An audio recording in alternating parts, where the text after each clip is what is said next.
Hey, good morning. It's early.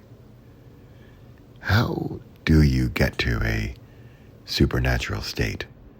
How do you get to your subconscious or your unconscious? Is it only by moving to Nepal and wearing an orange robe and shaving your head and living on a mountaintop for 2 years? Or is it possible in a house in Flagstaff, Arizona on a odd Wednesday in December? You decide.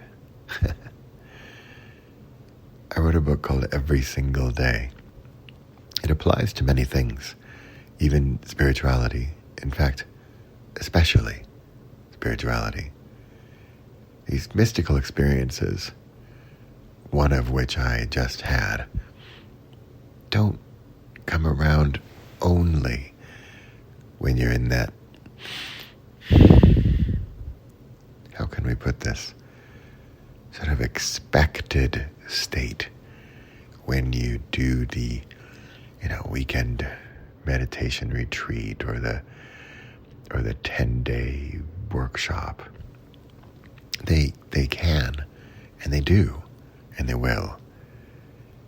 But it's also that you're in shape, and that you're in spiritual shape, that you're in a meditative shape.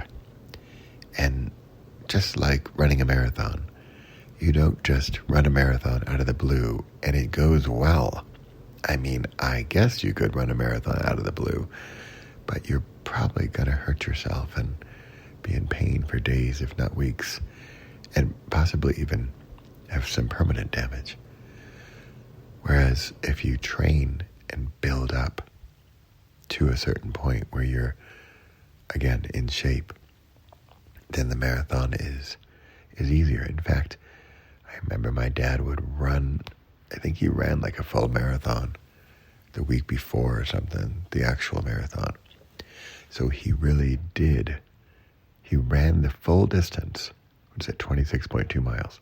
He ran the full distance a week before the quote-unquote real thing. And so you could ask yourself, what is the real thing? Is it only because you're together with a big group of people doing the same thing? If you think about a meditation experience or a retreat where there's 10 people or 100 people or 1,000 people, is that the more real thing than you doing the meditation on your own? I don't know. Although I have to say, with something like meditation or running, you are absolutely influenced by your surroundings and the energy and the vibe and the camaraderie around you, and it makes a difference. So here I am in my early morning, Flagstaff, Arizona, house of my sisters, and I just had a pretty cool meditation.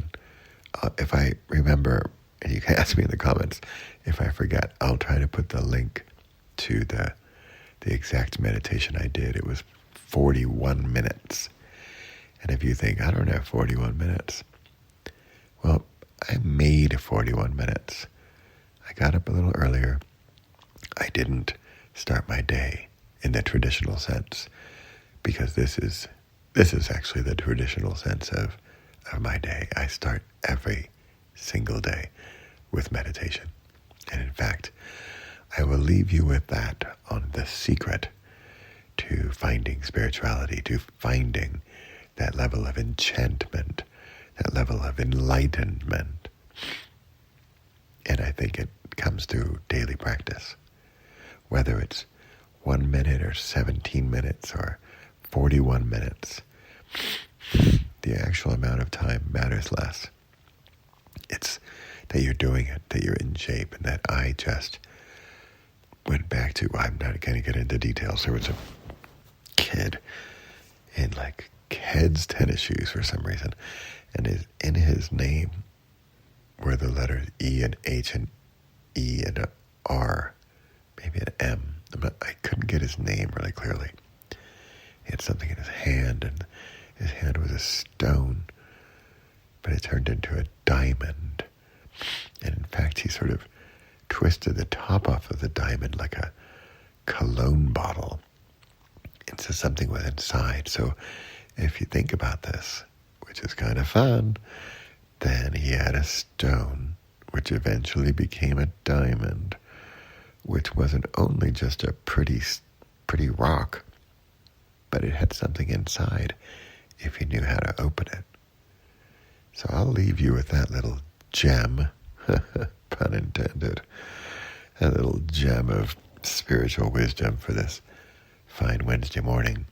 And I will let you tell me what you think, and if you're going to wait for the mountaintop in Nepal, or if you're going to take that oddball Wednesday morning on an otherwise insignificant day in December and make something of it by transporting yourself, by transmuting yourself, by transforming yourself into another state.